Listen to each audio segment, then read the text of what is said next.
Chapter की starting में हमें साहवा दिखाते हैं जो कि नॉर्थनलैंड की मालिक है। इसे आरी देखकर सोच रही थी कि इसे मैंने कहीं पर देखा है। तभी साहवा से मीहो पूछती है, क्या तुम इस बात से खुश नहीं हो कि मैंने वेक्यूम की बेटी को वो स्टोन दे दिया है? तो साहवा मीहो से कहती है, यहाँ पर हर एक गोड उसी स्टोन की लालच में है। यहाँ पर जितने भी गोड हैं सभी को वो स्टोन चाहिए। अगर आप हमें कोई अच्छा रीजन बता देती हैं कि आपने लॉर्ड वेक्यूम की बेटी को वो स्टोन क्यों दिया तो सही रहेगा। नॉर्थलैंड के सभी लोग आपके साथ में रहेंगे आपने जो भी डिसीजन लिया है, लेकिन आपको हमें उसका कारण बताना होगा। साहवा की ये बात सुनकर मीहो मुस्कुराने लगती है और वहीं आरी सोचने लगती है, ये औरत दिखने में ही नहीं बल्कि बोलने में भी सुंदर है, मुझे ये पसंद आई। तभी मीहो कहती है, मुझे याद है लॉर्ड वेक्यूम ने जब नॉर्थनलैंड के दिव्य जानवरों को मारा था तब आपने कुछ भी नहीं कहा। मैं देख पा रही हूँ कि तुम लॉर्ड वेक्यूम के लिए पहले की तरह ही डिवोशन हो, मतलब लॉर्ड वेक्यूम के लिए काफी अच्छी भक्त हो। फिर शाहवा हंसती है और कहती है, हाँ लॉर्ड वेक्यूम के लिए मेरा लव कभी कम नहीं होगा। ये सभी बातें आरी भी सुन रही थी तो वो सोचने लगती है, क्या वेक्यूम ने नॉर्थनलैंड में जानवरों को मार दिया और इसने कुछ भी नहीं किया? और इसने अभी अभी लव लव क्या कहा? मैंने अभी जो भी कहा कि मैं तुम्हें पसंद करती हूँ वो सारी बातें मैं वापस लेती हूँ, मुझे बस तुमसे नफरत है। जिन लोगों से मैं सबसे ज्यादा नफरत करती हूँ उनमें सबसे ऊंची रैंक जहा की थी,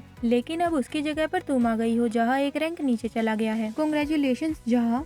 तभी मीहो कहती है, क्या तुम लोगों को इसका सही रीजन चाहिए? तो सुनो, मैंने ये स्टोन आरी को इसलिए दिया क्योंकि आरी वेक्यूम की बेटी है और इस बच्चे ने मुझे अपनी पावर की पोटेंशियल भी दिखाई। ये बात सुनकर आरी सोचने लगती है, क्या मेरे पास पावर पोटेंशियल भी है? ये बात सुनकर शाहवा थोड़ी शॉक्ड होती है और कहती है, क्या पोटेंशियल? तो मीहो कहती है, हाँ ये स्टोन सीहो से मिलने के बाद बिल्कुल शांत था, लेकिन वो जब आरी के पास गया तो उसने रिएक्ट किया। वैसे क्या ये रीजन तुम लोगों के लिए काफी होगा? क्या तुम लोग इस पर विश्वास करते हो? तो शाहवा कहती है, हाँ ये रीजन मेरे लिए काफी है कि आपने वो स्टोन आरी को दिया। तभी आरी साहवा को देखकर सोचने लगती है, साहवा हमारी मदद कर रही है और हमारी तरफ बोल रही है, लेकिन फिर भी ये इतनी परेशान क्यों लग रही है? जैसे ये हाँ और ना में अपना सर हिलाती है, ये काफी परेशान लग रही है।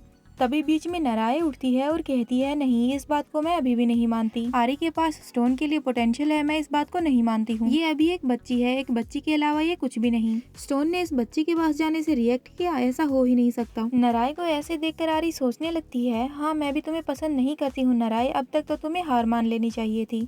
तभी वेक्यूम टेबल पर जोर से हाथ मारता है और नराए से कहता है, ये मेरी बेटी है। वेक्यूम की ये बात सुनकर सभी लोग उसे घूरने लगते हैं। वेक्यूम काफी गुस्से में लग रहा था।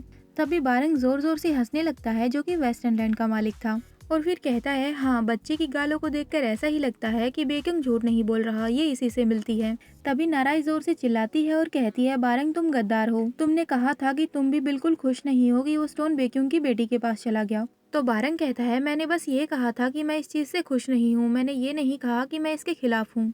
नराई जोर जोर से बारंग पर चिल्लाने लगती है, लेकिन बारंग उसकी बातों पर ध्यान ही नहीं देता। वेक्यूम और आरी बस उन दोनों को देखे जा रहे थे। तभी आरी सोचती है, मुझे माफ करना, लेकिन ये एक छोटी चिड़िया होती है उसकी तरह चिल्ला रही है और परेशान कर रही है। फिर नराई वेक्यूम को कहती है, वेक्यूम तुमने ऐसा क्यों किया? तभी आरी उसे देखकर सोचती है, ये खुद एक छोटी बच्ची की तरह रो रही है और बोल मुझे रही थी। तभी वेक्यूम मीहो को बुलाता है और कहता है, मीहो। तो मीहो हंसने लगती है और कहती है, क्या आपके पास भी कहने के लिए कुछ है वेक्यूम? तो वेक्यूम मीहो से पूछता है, डार्क स्पिरिट जो तलवारें यूज करती हैं, क्या तुमने उन्हें बैन नहीं किया है? मतलब कि ब्लैक सोर्ड्स काली तलवारें, तुमने उन पे प्रतिबंध नहीं लगाया है क्या? तो मीहो कहती है, हाँ मैंने ऐसा किया था, अगर तुम्हें सही सही शब्दों में बताऊं तो मैंने उनकी शक्ति छीन ली थी। मीहो काफी सीरियस होकर वेक्यूम से पूछती है, वैसे तुम इसके बारे में क्यों पूछ रहे हो वेक्यूम? क्या तुमने किसी ब्लैक स्पिरिट को वो काली तलवार चलाते हुए देखा है? तो वेक्यूम कहता है, हाँ मैंने बस उसे देखा ही नहीं बल्कि उसे रोका भी। आधी रात को वो ब्लैक स्पिरिट मेरे घर के अंदर घुस चुकी थी और किसी ने उसे देखा भी नहीं।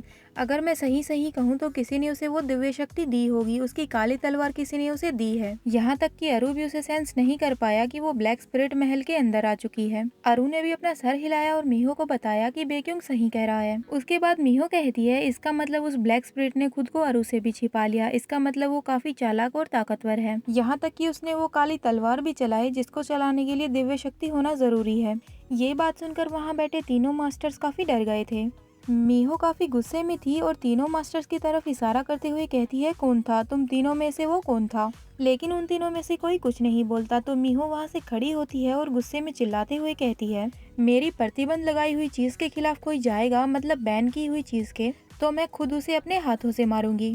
इतना कहकर मीहो वहाँ से उठकर जाने लगती है।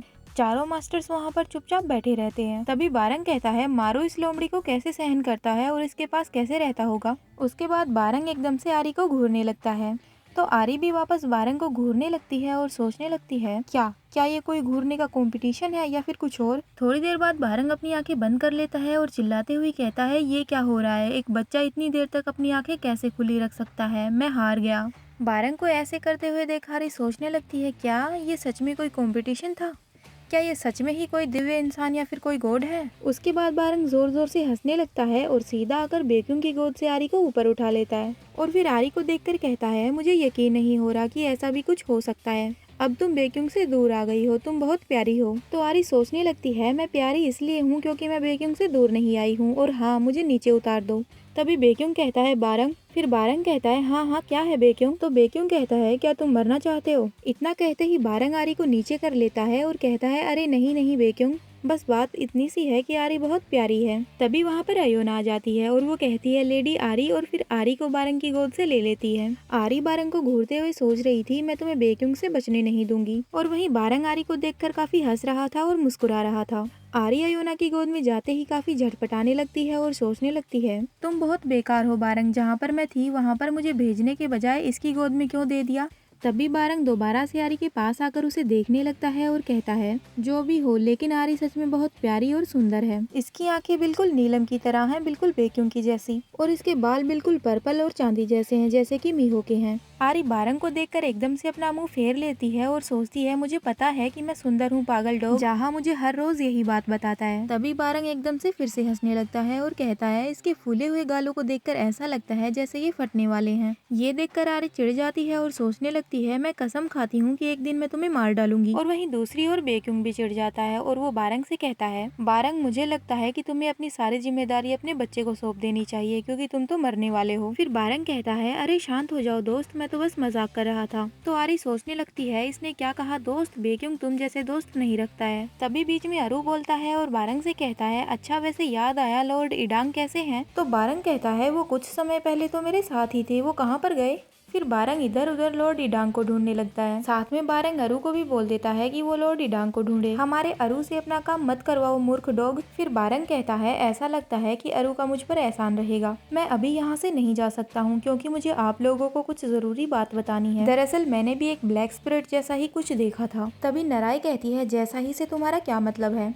तो बारंग कहता है पहले मेरी पूरी बात तो सुनो नन्हे पक्षी, जब मैंने बेक्यूम के बच्चे के बारे में खबर सुनी तो मुझे इसे खुद देखना था, इसीलिए मैंने जैसे ही बच्चे के बारे में सुना मैं ईस्टर्न लैंड के लिए तुरंत रवाना हो गया था। तभी बेक्यूम बारंग को घूरने लगता है और कहता है मुझे लगा था कि मैंने तुमसे कहा है कि तुम मेरे महल में कभी कदम मत रखना। फिर बारंग कहता है क्या होगा अगर मैं बस आरी के कमरे के बाहर रहूं और कहीं ना जाऊं। ये बात सुनकर आरी सोचती है क्या ये पागल हो गया है, ऐसा बिल्कुल नहीं हो सकता। इसकी बात सुनकर तो ऐसा लगता है कि ये मेरे कमरे में आना चाहता है, ये मेरे लिए दुख की बात होगी। तो बेक्यूम बारंग से कहता है नहीं। तो बारंग कहता है अच्छा तो क्या होगा अगर मैं गेट के बाहर रहूं। फिर बेक्यूम कहता है इसका मतलब मुझे अरू को कहना पड़ेगा कि वो मेन दरवाजे के साथ साथ आरी के रूम के दरवाजे पर भी थोड़ा ध्यान रखे। फिर बारंग कहता है तुम एक बार इस बारे में सोच कर देखो, ब्लैक स्पिरिट ऐसे हैं जो दिव्य आत्मा बनना चाहती थी, वो ऐसा नहीं कर पाए इसीलिए वो अंधकार की ओर बढ़ गए और इसी वजह से वो अपनी मर्जी के हिसाब से चलते हैं। उन लोगों में ना ही तो कोई विवेक है और ना ही कोई समझ है।